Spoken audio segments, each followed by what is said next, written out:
Hey there, it's another beautiful day. Let's watch some stuff. How do you tell people that this species, this race that we are all a part of, is a hybrid race? That we were genetically created by an extraterrestrial intelligence? How do you tell them that? Carefully. You look around and you tell them carefully, depending on where you are. Now, if you're in Baghdad talking to some Sunnis or Shia, you don't even bring the damn subject up. How do you tell them that every major religion on the planet has been initiated and orchestrated by extraterrestrial intelligence? How do you tell Christian fundamentalists that that lovely man from Galilee 2,000 years ago was a part of that program?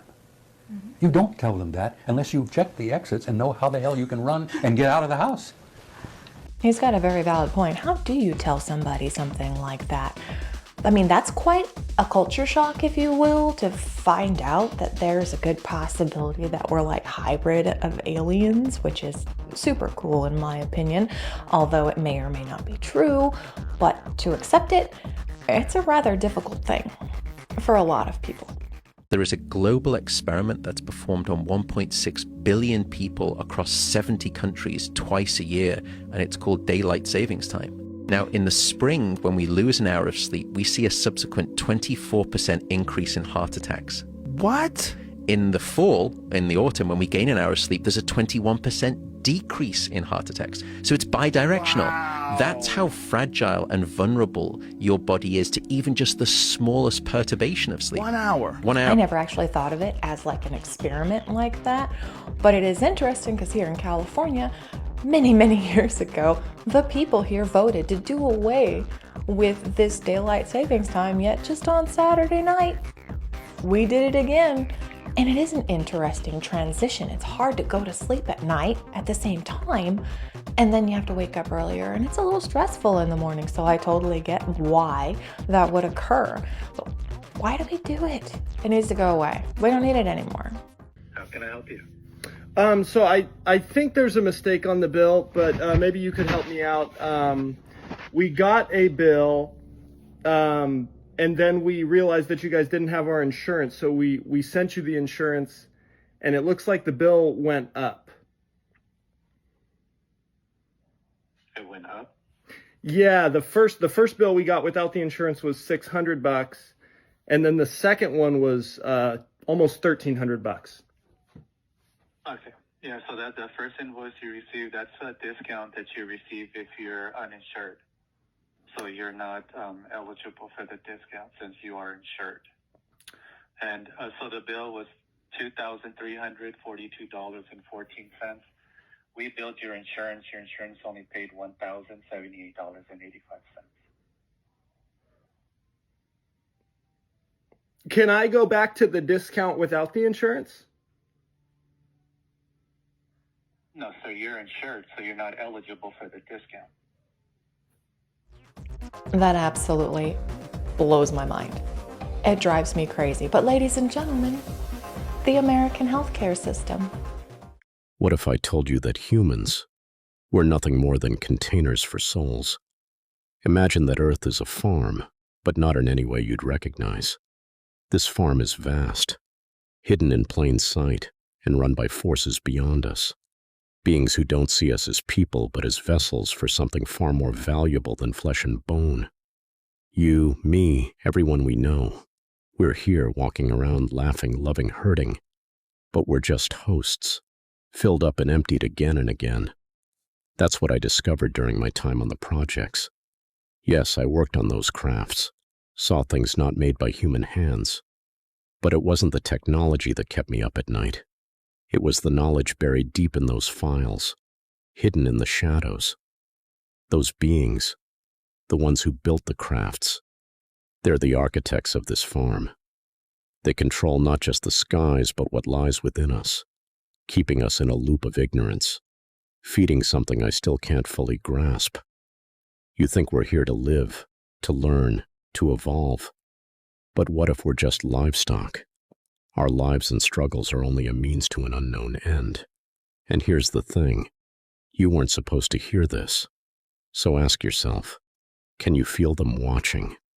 Can you feel them waiting for you to look away, to forget this conversation ever happened? Because if you don't, they'll make sure you do.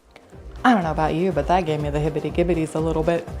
It makes me think of that 4-hour tape series that we watched a little while ago, how they come back and they eat like a lot of the population. What if it's for our souls? Like we feed them and nurture them and protect them with everything that we've got, and then they come down and they're like, mine. I don't know. But maybe. Hey, thanks so much for stopping by today. If you're having a good time, won't you please hit that like button for me? And if you haven't already, won't you consider subscribing? And then come on back, because I'm making a new episode every Monday, Wednesday, and Friday. In 1998, with a NASA JPL agreement to finally reimage the face using this incredibly sophisticated camera flying on the Mars Global Surveyor spacecraft. Things truly seem to be coming together. In 1996, NASA had announced the possible discovery of ancient life in a piece of rock that had come all the way from Mars. Finally, on the 5th of April, 1998, after almost a quarter of a century of waiting, we got from Mars Global Surveyor what should have been an exquisite, much higher resolution image of the face on Mars. Unfortunately, after JPL got through enhancing what came to be known in some circles as the cat box image, there was nothing left to see, which was obviously their intent all along. As you might suspect, NASA and JPL were not the only imaging experts to review the 1998 photographs. The image that JPL released to the media in 1998 is not at all a faithful representation of even the raw data, let alone what is actually there. Image processing experts who have now treated the image properly have shown that it does indeed look very much like a hominid face. When we got the original image of the face in 1976, there was always the possibility that it was just a trick of light and shadow or something that was an accident of nature. When we got the high-resolution image, to our amazement, all of the secondary facial features were there too. Eyebrow, irises, nostrils, and lips with the correct size, shape, location, and orientation to be portrayals of a humanoid face. The odds against each of those things happening by accident range from 1 in 10 to 1 in 10,000. When you put them all together, the odds against all of them being accidents of nature are 100 billion to 1. Based on the results of the test, the object is artificial beyond a reasonable doubt. First of all, thank you, Big Bang, for the name drop. Now I'm looking a little more into this whole dark side of the moon Operation Clementine thing. But this is where my conspiracy brain goes. Why don't we talk about that anymore? I understand certain things have their popularity and then they slowly dwindle away, but that's pretty big information.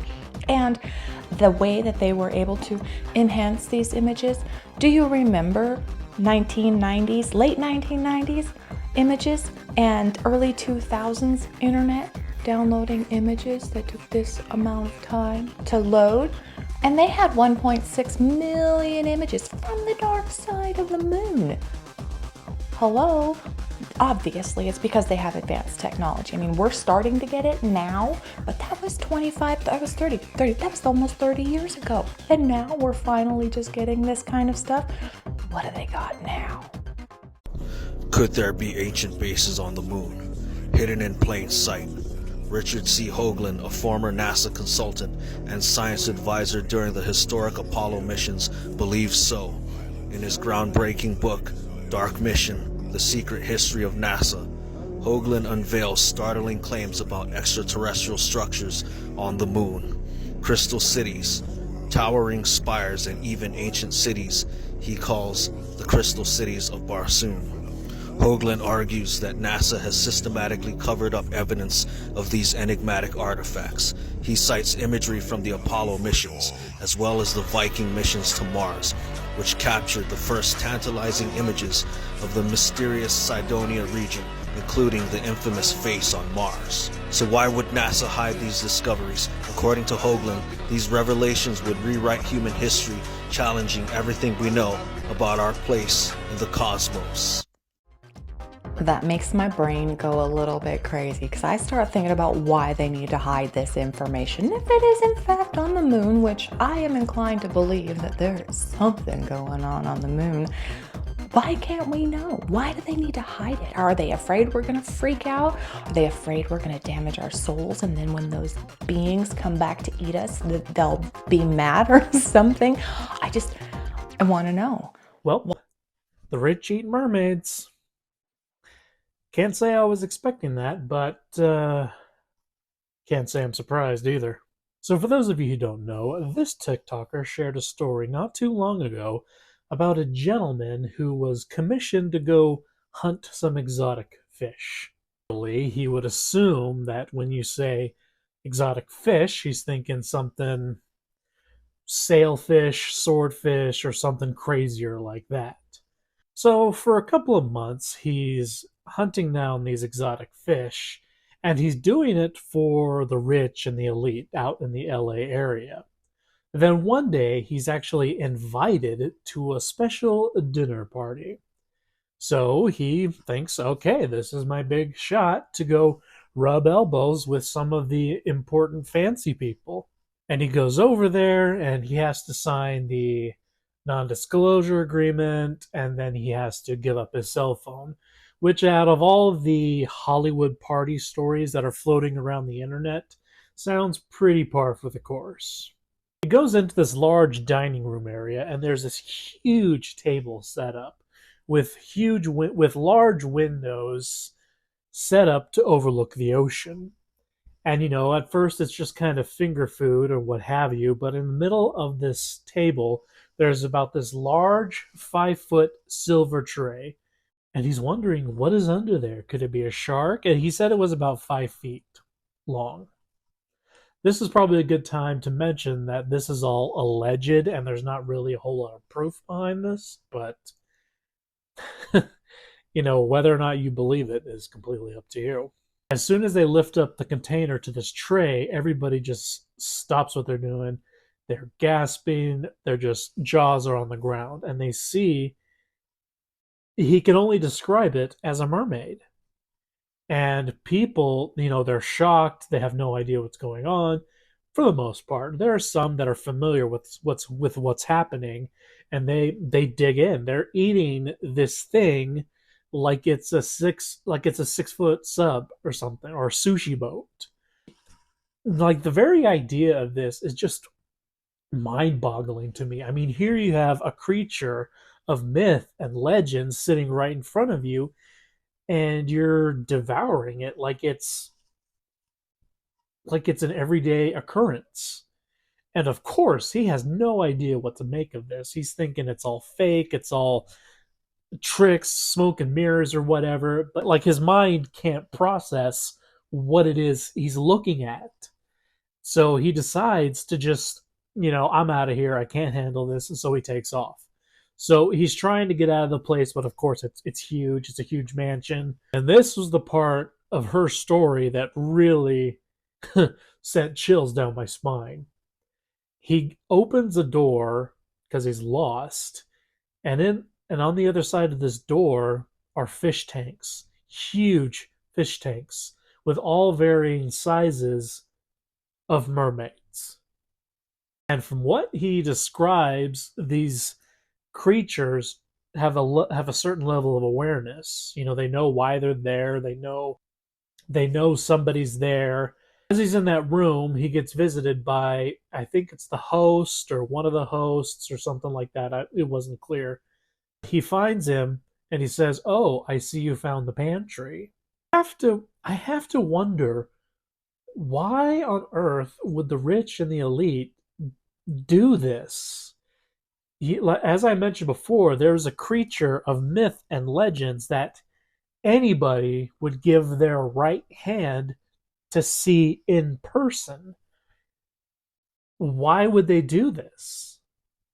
And this is just my opinion, but when you have all that power, all that money to basically make your dreams come true, any dream come true, the only thing that you have left is to partake in the taboo or partake in the forbidden. And we've heard all these stories come out of Hollywood, and it's just a place of degeneracy, and I totally believe it. So, what do you guys think? This is like the big story right now, that the elites are eating mermaids.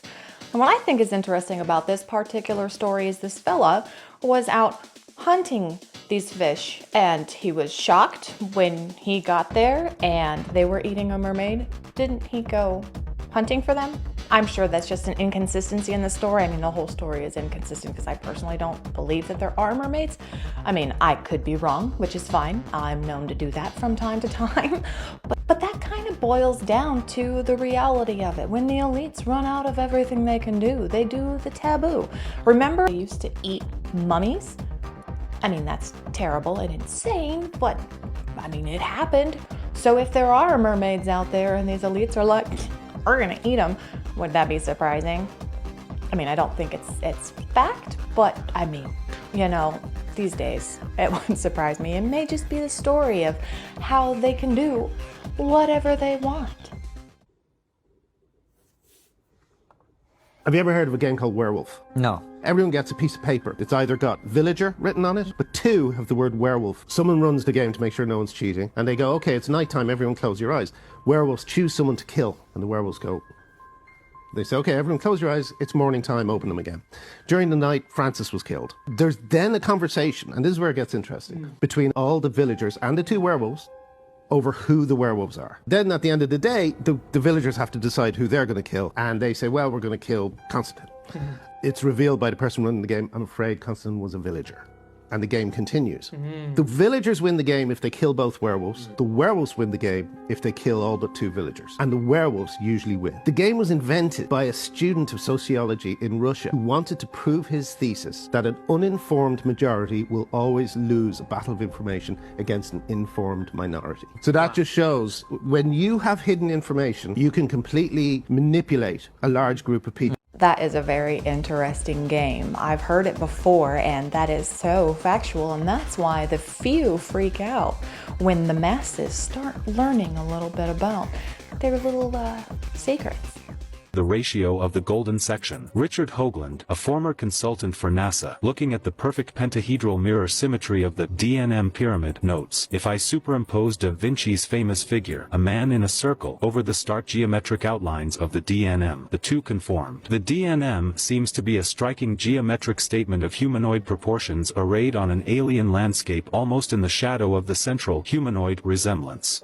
The face is not a single structure on the Cydonia plane, but it is surrounded by other anomalous structures that some researchers believe are even more important. Once again, thank you Big Bang for that fantastic name drop. Richard Hoagland has done lots of stuff on the moon, and I am just learning all of this, and I'm just eating it up because I love it. And that is fantastic, right? What is the Da Vinci thing, the human model? What? Why aren't we talking about this stuff? And it goes back to the clip that we just saw, you know, the masses can't know this because the few that have the information are the ones that control them, which is just crazy. Located about an hour or so from Cusco, Peru, is a little-known site that is shrouded in mystery. Called Quirumiac by the Inca, this site hides a one-of-a-kind treasure. What appears to be a precision-cut crescent moon. Kia means moon and Rumiak means stones of, so in English it translates as stones of the moon, and many experts theorize that this was some sort of lunar calendar or solar clock. Made from hard andesite stone, some claim that when the light hits it at a specific time, you can even see the eye of a puma inside. Okay, that is super cool. I didn't even know that existed. And I still hold firm that the civilizations of our past, or even just of this iteration, were much more advanced than we're allowed to believe. This is insane. The USAID has gone into full freakout mode. Several staffers this morning reported receiving an email telling them to shred and burn sensitive documents. In the email sent by the USAID's acting executive secretary, Erica Carr, it says, quote, shred as many documents first and reserve the burn bags for when the shredder becomes unavailable or needs a break. If you need to use the burn bags, do not overfill and ensure the burn bag can be closed with staples at the top. The only labeling required on the burn bags are the word secret and USAID in dark Sharpie if possible. If you need additional burn bags or Sharpie markers, please let me or the SEC InfoSec team know. It's also important to note that the email told them to clear out classified safes as well. First of all, why are there documents in safes to begin with? But also, when you look at the timing of this,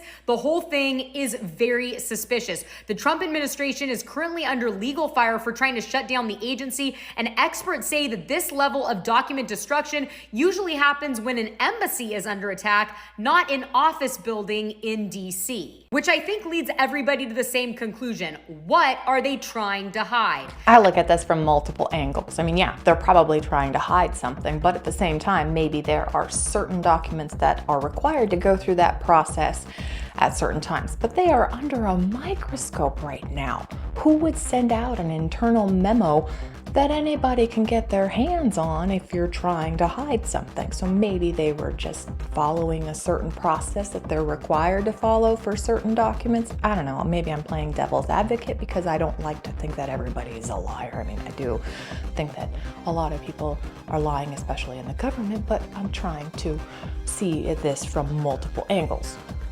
I'm sure that this is just being highlighted as, hey, they're doing something bad, when maybe they're following traditional protocol. I mean, I don't know. I don't know, but I do feel like there is definitely a lot of money that should not be going out.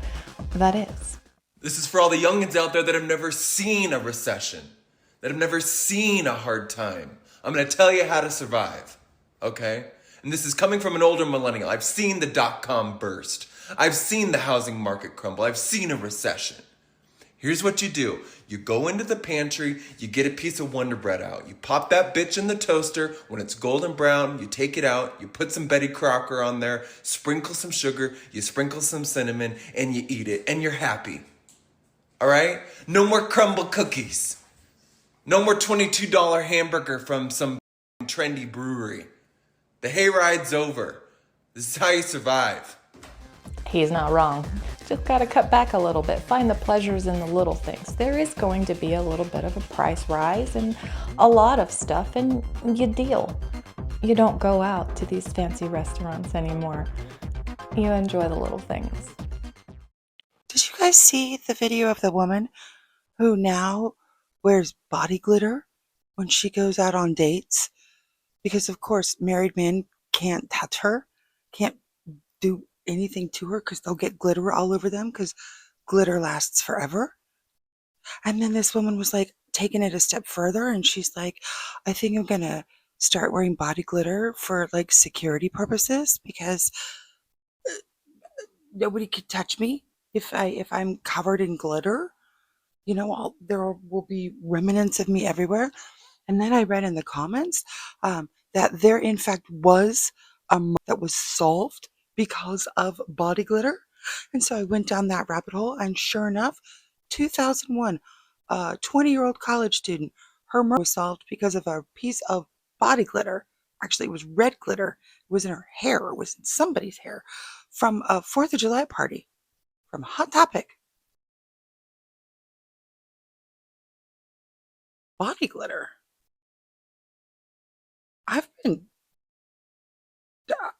I need to stop looking into Brian Coburger. Huh. Well, that is something. And she's got a point there. Glitter is forever. Every time I see glitter, I lose my mind because I know I'm going to be finding it for months in my house. But I'm not going to go like putting glitter all. I don't even go out anyway, so it doesn't matter. Random thought. Is the air that we breathe simply the farts of a plant? Because plants are photosynthesizers, and in that process, the byproduct is oxygen, which comes out the leaves. The leaves has two sides. The top side that's shiny and the bottom side is more dull. So the top side is the front and the bottom side will be the back. The oxygen comes out the back. What comes out of our back? On the back side. So we basically depend on plant farts. The end. I guess so. We are surviving off the little air deuces of plants. That's absolutely hilarious when you think about it that way. All right, it's time for the conclusion of the story we've been watching for a little while now, the Area 51 story. Let's get to it. I stopped and I talked to these guys again, the Air Force people in Rudolph, and finally, they asked me something, and they wanted to say, did I learn anything in there that I could tell them how this functions? And that was the last straw. I just yelled down to them, look, this thing is not ours. It's not theirs, the Soviets. As a matter of fact, it's not from the neighborhood, is it, guys? I said, and how old is it? How long have you had it? And did you shoot it down? I don't think so. Did you dig it up? Boy, now they're bristling, and they are furious, and I don't care anymore at this point. And because I told them, nobody, I mean nobody, no president, no head of state, has a right to withhold this kind of knowledge from the entire human race. You said this out loud as you're standing up there on that platform? Yeah, it's a good place to... In the middle of Area 51. Yeah, it's a good place. I hadn't thought of it until you said that. I guess I was stump preaching. Man, look at the stump you're standing on. But I don't know, I just had this... I'm normally very easygoing and everything, but boy, at that moment, I am just furious. And I'm saying things I thought, David, did you just say that to them? Yeah, and I'm pissed off. Well, they're angry. And they tell me, get off the damn thing. And so I'm coming down, and when I put my hand back on the smooth area, on the inners of this thing, as soon as my skin hit it, cascading 20 or 30 feet down the side of this thing, way longer than the blue and white. Now it's red, orange flames going down halfway down this thing's body, wherever my contact is. I pulled it back, slapped it on again, and it's there. And as I'm marveling at what's happening, it starts retracting back down, and then it turns back to blue and white. Because I'm coming down. This thing is not heat-sensitive recognition alloy. This thing is feelings recognition. This thing feels me. It knows when I'm easygoing and when I'm really pissed off. How in the hell does it do that? It's interacting. Well, anyway, we come down off of the engine. All they tell me is get on the cart. Get in the back. Just real curt. So I get in the back, and I'm facing outward, and they're driving forward. And we're going back up the causeway, back up to the elevator, so we can go back up to the roof, desert floor. And that's when I hear these guys whispering, because the wind's blowing past them, past my ear. So I can hear them. They don't think I can hear them, and I can hear everything. And they're saying, we got to get him to help us figure out how this engine works, or get him to replicate another engine like mine so they can have one to take apart and one to... Well, it looks like I was wrong. I guess that's not the conclusion, but this was the last part that this creator had on their page, so I guess I'll have to find some more, 'cause I'd love to know what happened. I mean, obviously they didn't turn it into electricity for everybody, because too many people would lose money on that, and that's not what's powering our everything these days. I'm gonna see if I can find the rest of it, because I'd love to know how he ended this whole interview. On that note, I'm gonna end it for today. Thank you so much for sharing your time with me. Please come on back in a couple of days. We're gonna watch some new stuff. I'll say different things, and it's gonna be fantastic. Until then, have a wonderful day.